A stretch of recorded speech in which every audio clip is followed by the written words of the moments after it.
Hello everyone, welcome to This Day. It is Thursday, August 21st. I'm Michael Taylor, your host with the most of what? I'll let you determine that, but we got a lot of show today for you. I know it's a packed information one, so let's get right to it. We're going to be talking to the director for United. It's Tom Tooney. He's going to be here, and we're going to be talking about all sorts of things. We're going to talk about assessments. They're going up a little bit. We're talking about landscaping, got board elections, got meet the candidate events going on, so lots to talk about with him. So I want to get to that soon, but first, we want to give you a little taste of Italy here, and that's our Stay Informed segment today, and it is buon appetito, right? Is that how you say it in Italian? We saw the spelling, and we were debating it in the studio, but that's what it says on the flyer, so we're sticking with it. Buon appetito. It's going to be Monday, August 25th, just this next Monday here over at Clubhouse 5. They are serving up some fantastic Italian food. It's going to be a hearty Italian buffet. That'll include Caesar salad, antipasto, chicken parmesan, beef lasagna, spumoni ice cream. Hey, now we're talking. It's $28 a ticket. Hey, that's a good price, a double. I'd take that. $28 for all that sounds like a good one. And the buffet,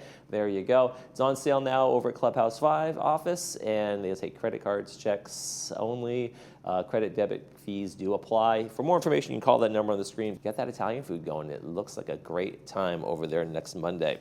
All right, let's check our weather while we're at it here, and it's going to be a hot day for Italian food on Monday. You know, we got hot and still kind of hot. That's our forecast for the next week or so. 85 degrees today. That's going to be really the coolest of them all. Then we're going to go up for the weekend. 91 on Sunday. Not looking forward to that. I'm not going to lie to you. I think the air conditioner is going to be blasting at my house on Sunday. We got overnight temperatures kind of cool. You can kind of kick off the air conditioning overnight, maybe open up the windows a little bit for a little cool air. But, you know, it's going to be warm, very sunny days for us for the foreseeable future. So there you go. Let's check out our sunrise and sunset. We got a great concert here going on at the Irvine Park. Great park over there in Irvine. Cole Young sent us this picture. He couldn't tell us what band was on the stage. I don't know if that's his state of mind or if he says he was just brought to a festival and they just he didn't know what the bands were. There are lots of bands up there. So I'm going to believe that part of the story. Sunrise this morning was 6:17. Sunset tonight, 7:29 p.m. If you have a picture that you'd like to send us with all the information about where you took it and why and all that kind of good stuff, you can email us, Laguna Woods Village TV @gmail.com. Make sure you include your name, where you took the picture, and we will use it in our sunrise sunset segment. Okay, folks, we're going to take a quick break, look at some meetings first, and then when we come back, United Update with Director Tom Tooney. Stay with us.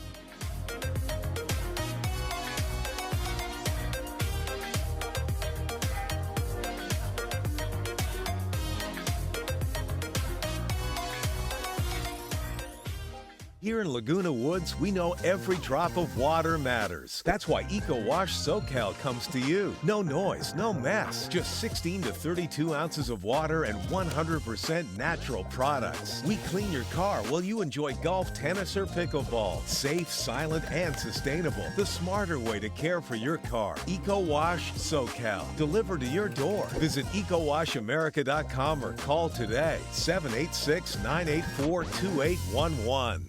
The wait is over. A brand new pharmacy just minutes from your front door is now open. Service is our top priority at Laguna Pharmacy. Enjoy free same-day delivery, low over-the-counter prices, and personalized attention, all with the same copay you're used to. Tired of waiting on hold? Our experienced pharmacists answer your calls right away. We are in-network with most Medicare plans and make the transfer process easy. Visit Laguna Pharmacy today for the exceptional care you deserve. I would highly recommend Salus Home Care for their home care and or hospice services if that is something that you would require. They are kind, caring, and trusting individuals, and to this day they are family members of ours, and I would use them again if I had to. Without Salus, we would never ever have been able to make it through. Call Salus and let us show you why we've been in business longer than any other home care company in South Orange County. If you believe the journey is the destination, you'll love exploring in the 2025 Subaru Crosstrek. Standard symmetrical all-wheel drive, plus up to 34 miles per gallon. An 11.6-inch high-resolution touchscreen, plus a 182-horsepower Subaru Boxer engine. Love is out there. Find it in a Crosstrek. Lease the 2025 Subaru Crosstrek for $279 per month. Terms apply. See www.irvinesubaru.com for details.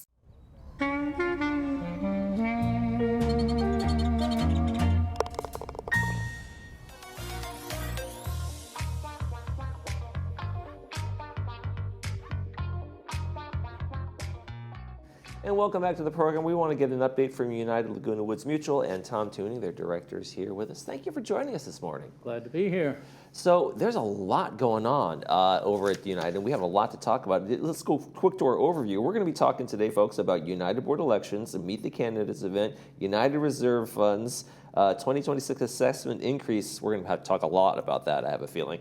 United special budget meeting, and then landscape services cycles as well. So big agenda. So let's jump right into it with the United Board election that's coming up. What do people need to know? Okay, it's ballot time. Next Tuesday, the ballots will be sent out for United. They're due back by September 25th, so we encourage everyone to participate and vote from United. And if you have any problems, you can call the Inspector of Elections for Unilect, the people that do our votes and the tabulation and everything. Now, is the mailing ballot the only way that ballots are done in most homeowners associations? I know in mine, we only do mail-in ballots. We don't do the paper ballots. There's no electric way. There's no going into a thing and filling it out. Not usually in California. Yeah, In some okay. other states, they do electronic. But Okay. we do all ballots. Okay. So I would imagine that would be a little bit of a money saver. I know we're always looking for ways to squeak out a little money saving in there, but I guess kind of the regulations really prevent anything but paper ballots for homeowners association votes. They do. They've been changing them some, so maybe in the future we'll see electronic ballots. Okay. But for now, you need to mark your one ballot that you get. Right, one manor, one residence, one ballot, right? Exactly. Even if there's two people, or no matter how many people are living in the place, or if even it's a shared ownership kind of situation. Right. Okay, and they're due back on the 25th. That's correct. Okay, and is that the day of that you guys are be doing the counting?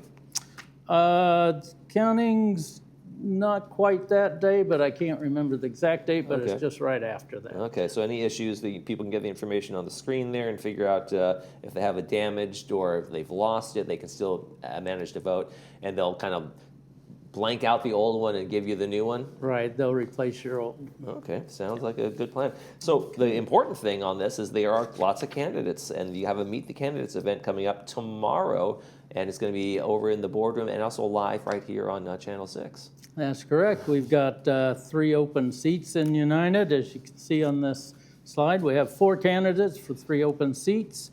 And so tomorrow at 10:30 in the boardroom, you can learn about each one of those. We have Catherine Bravata, Alan Dickinson, Richard Hall, and Anthony Libator. Mm-hmm.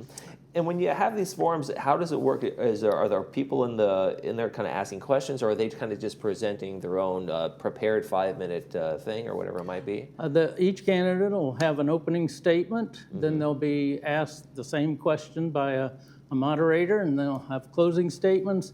And then anybody from the audience can write down questions and ask those also. Okay. Now, when you did this, when you ran, did you participate in this forum? I did. Okay, so what's it like as a candidate? I mean, when you're going there and you're facing the audience, you're facing the voters and that kind of thing. What is that feeling like?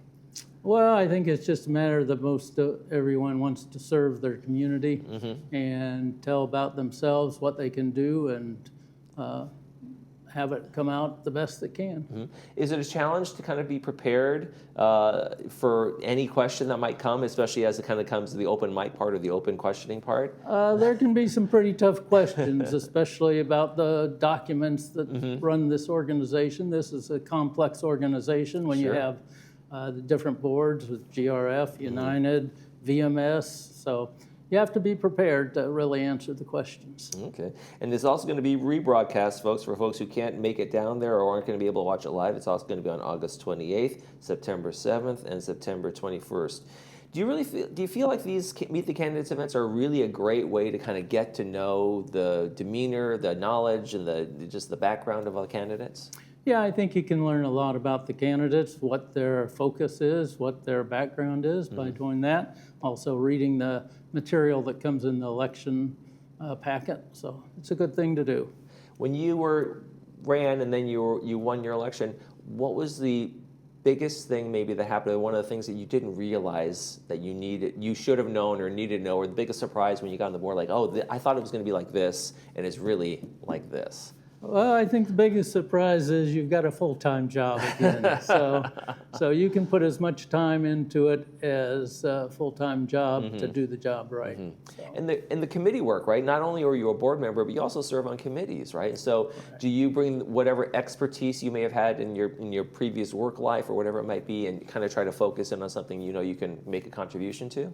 Yeah, you do. And the committees where the work really gets done, that's the interface with the staff and where policies are made, and then they're just brought to the board.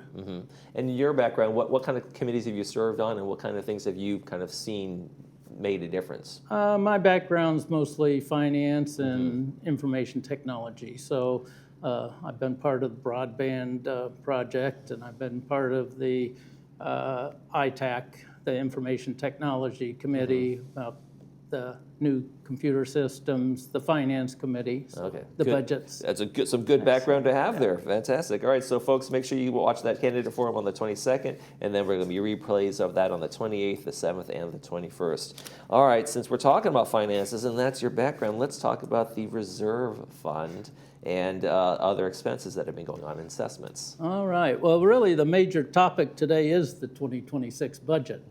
And in our budget, we have three primary areas. We have the operating fund, that you can think of as your day-to-day operations. We have the reserve fund, which the slide's depicting that, and that's what we talk about, roofs and sewer lines and painting and structures. Big ticket items. Big ticket items, exactly. And then we have the GRF contribution that's set by the GRF board, not by the United board. So as a bit of background before I talk that slide, in 2018, our reserve budget was, we had $19 million in our reserve fund in 2018. Projected at the end of 2025, we're going to have 11 million. So we're going to see 42% decrease since 2018, or $8 million less than we had. So that can't continue. That's concerning, right? Yeah, that's concerning. If we kept that up, we're going to see a problem, a real problem. And this slide shows you what's been happening. You can see the red line, which is the expense, the green line, which is our assessments, which people call HOA fees a lot of times. And you can see the expenses constantly have outrun the income for it, except for a COVID year. Right. So that's just depicting the problem that we have. Now, there's a certain level is there a certain level mandated by the state or HOA regulations in terms of what your reserve should be, or is it recommended? It's not mandated, but we do have a reserve study done every 3 years. They come out on site, and basically, in essence, you have to do it. And it tells you where you're at as far as what you should have. Now, we're not looking for 100%. Right. But if we could get to 33, 34%, 35%, that would be a good number to These have. are kind of a best practices in terms of reserve funds. And we're kind of right in the red area right now because we've spent so many years without bringing in the income in that. So. And those things are just realities, right, in terms of reserve funds. And what you do with those is to avoid special assessments where the reserves have dipped so much it's like, okay, now we need to replace roof or a repipe, and now we're going to have a special assessment put on the homeowners, and that's the last thing you want to go to, right? That's exactly right, and that's why you have a reserve fund, so there aren't special assessments, so that no surprises.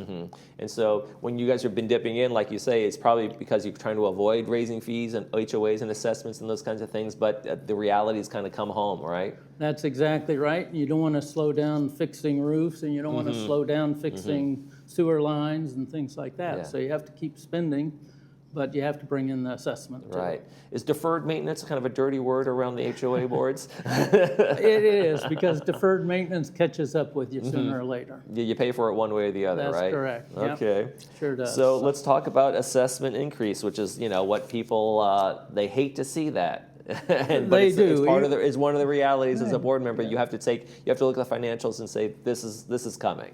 I agree. I hate to see it too.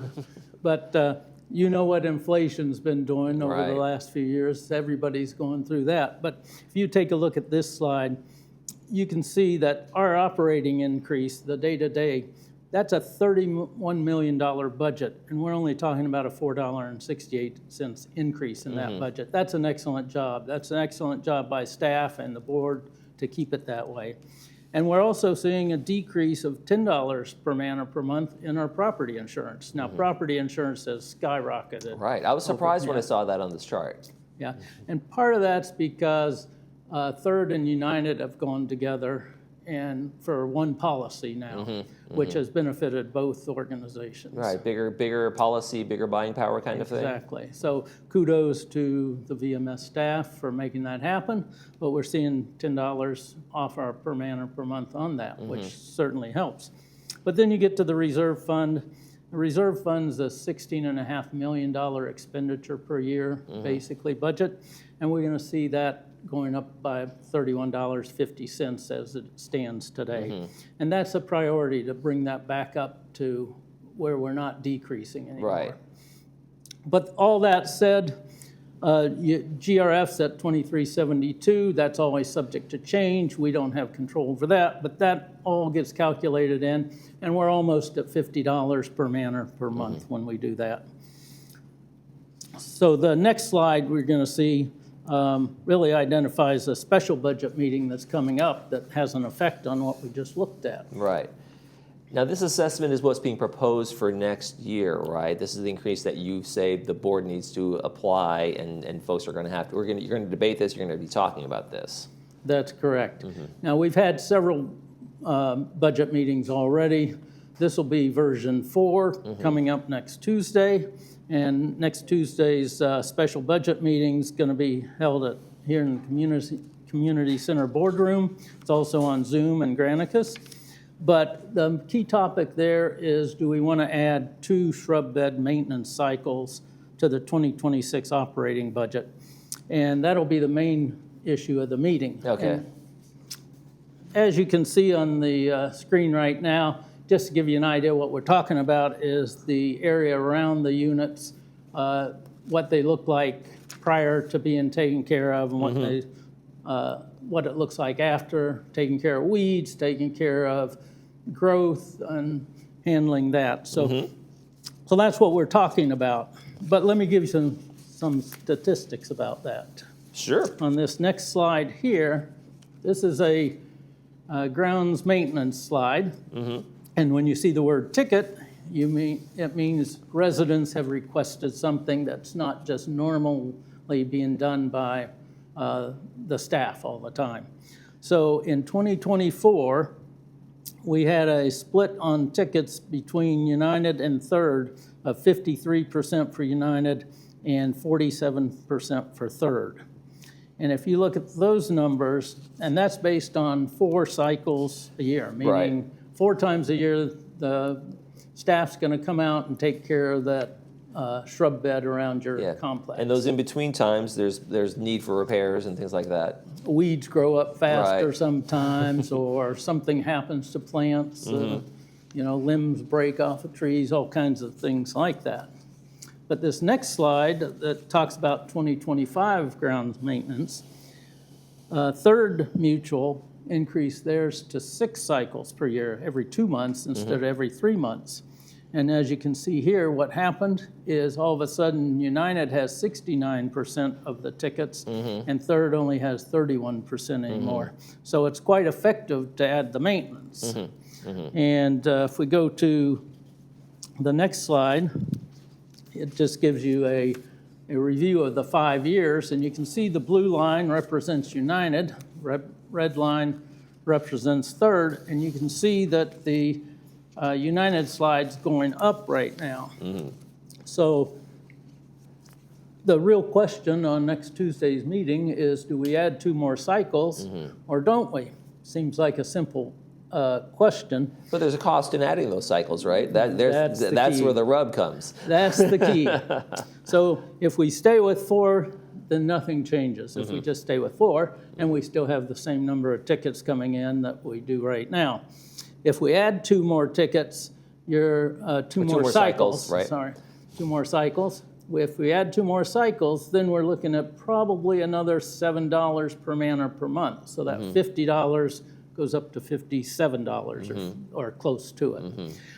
Or we decrease our reserves by $7, increase our operating, but all of a sudden, we've got the problem with the reserve fund not balancing anymore. Right, and that's already an issue that Yep. we've seen, right? Exactly. So that's next Tuesday's main topic. Any other budget items can be discussed too. But we'd like to hear from our United members at that meeting or through any other method. Absolutely. So that's coming up on Tuesday, 26th. Going to be talking. That'll be the main topic that you guys are presenting. I want to circle back to assessments, though, because I have a strange feeling that you guys are going to be talking about assessments at that meeting as well. What is the? I mean, we just kind of talked about the reason why it goes up, but how do you talk to homeowners who are on a fixed income and who really have those? That's their biggest concern, is those assessments every year. Just the creep of those things to where it gets really to be sometimes a problem. Yeah, it's a tough situation, especially for those that have a real fixed income and they're right on the borderline. We really feel for them. So we try to keep it as low as possible. But at the same time, we've got to take care of roofs, we got to take care of sewer lines, we got to Right. take care of the facilities and everything. So we try to balance it the best we can by what we're absolute need and what we can do without. And do you feel like there's examples of communities when they don't do these things, and there are consequences, right? You have the extreme of a building collapse in Florida that we saw when the maintenance was just ignored and those kinds of things. So I mean, we're not saying anything that drastic here, but that's what happens when you say, okay, we'll defer, we'll keep dipping into reserves, and then the real problem comes up. That's exactly right, and that's when special assessments happen and some things that you don't expect to occur. What do you, when you come as a board member, before you were a board member, your assessments went up, probably had one feeling about that. As a board member, you probably have a different feeling about that, a sense of obligation to the whole community as opposed to just an individual paying an increased assessment. What does that difference feel like to you? That's exactly right, because nobody wants to see you have to pay more for your assessment, but at the same time, you want to take care of your place, you want it to look nice, you want the whole community to look nice. So we just try to find a balance on that the best we can. When you got into this in the first place, when you retired, weren't you supposed to be retiring? I mean, this is, like you said, it's a full-time job. Yeah. What makes you want to serve for United and do these things and really take on, again, this full-time job kind of feel? You do, but it's all part of the community. And I think there's a lot of good people out there with a lot of background that really could help United. And we'd like to see even more people participate, be it a board member on the committee level. We're always looking for advisors. We like to have people give their opinions at the meetings and everything. It really is helpful. And do you plan on keeping on serving as long as the folks will have you? Oh, well, my term ends in October, so I'll be through. I'll enjoy my retirement. No more committee work? You're not going to maybe do anything like that? I'm sure I'll have some input, but I won't be the voting member anymore. So what are your plans? What do you genuinely have some, like, okay, I'm going to do A, B, and C as you get out there into the world of no work? No, but I have family all around, including England, Minnesota, Colorado, Texas. So we'll be doing a little of that. We see Tom's going to take off. He's not going to be around, folks. Well, Tom Tuning from United Mutual, thank you so much for coming. Folks, get out to that special meeting next week and make sure you watch the board candidate event. That's tomorrow and it's going to be right here on Channel 6 as well. So thank you so much for coming. Great. Thanks. Have a great one. You're watching ThisDay. We'll be right back.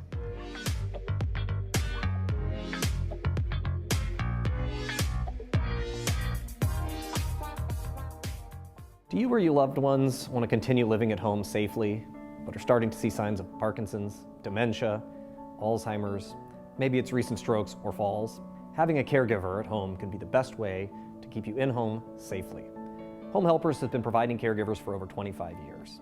Call us today or join us at Laguna Cafe for free pie and coffee, and we'll answer your questions about caregiving. It's the first Tuesday of every month at 10 a.m., and space goes quickly, so RSVP now. Attention all club organizers, party planners, and those who simply love to gather and celebrate life's special moments. Are you tired of the hassle of cooking for your events? Looking for a convenient and delicious solution? Introducing our easy and convenient catering trays, perfect for groups of any size from 35 to 90. Need a larger space to host your event? Look no further than our restaurant's banquet room, the perfect venue for your next gathering. Call us today to place your catering order or reserve our banquet room for your next event. Create memories and traditions with Polly's Pies. The Laguna Woods History Center has been capturing the legacy of our community since 1977. As a nonprofit dedicated to preserving today for tomorrow, we collect, conserve, and share the history of Laguna Woods Village, the city of Laguna Woods, and the surrounding Orange County region. Step into the past and connect with the present at your community archive. Visit us and find your place in history.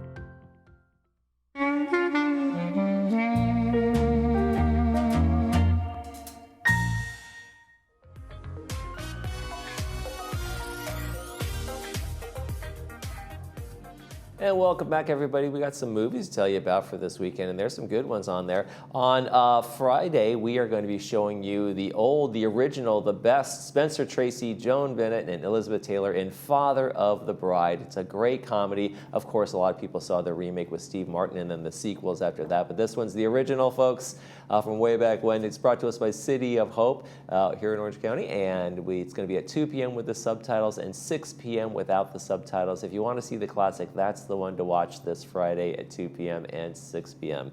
And then on Friday, another great one. We got a good lineup here. It's The Good Shepherd. Robert De Niro stars in this one. He also directed this one. Matt Damon's in this, and what's her name on the right? What was that? Go on, say it. Angela Jolie, that's the one. I couldn't think of her name. There she is, Angela Jolie on the Saturday movie, The Good Shepherd. That's a great one as well, a real kind of a thriller movie. It's going to be brought to us by Hoag Orthopedic Institute, and it's going to be at 2 p.m. with the subtitles and 6 p.m. without the subtitles. Thank you so much, Adam, for reminding me who that person is on the screen there. All right, folks, let's take a quick check of our weather before we head out. And we've got some warm and then warmer and then hot temperatures. That's how I'm going to describe the rest of this week. So, if the air conditioning haven't run it yet this year, this is the week to turn on the air conditioning and run it. 85 is going to be today, and that's going to be the coolest day for the foreseeable future. Then we just got temperatures going up into the upper 80s, and then 91 on Sunday. We're going to have maybe a little bit of marine layer, but as you guys have noticed, it's been clearing out pretty quickly, leaving us with very sunny skies and warm temperatures. Don't know when the heat wave's going to break, but it's not going to be anytime soon. So make sure you have water. But if you're going out, make sure you have sunscreen and protect yourself. All right. Tomorrow on the program, we have Hispanic Heritage Club's going to be here and Sports Corner with Cole Young. We'll be talking about Independence Day celebrations for the Hispanic Heritage Club and Sports Corner. It's always a full range of all sorts of great topics here, so we're looking forward to that as well. I'm Michael Taylor. For all of us here at Village Television, we hope you make this day a great one.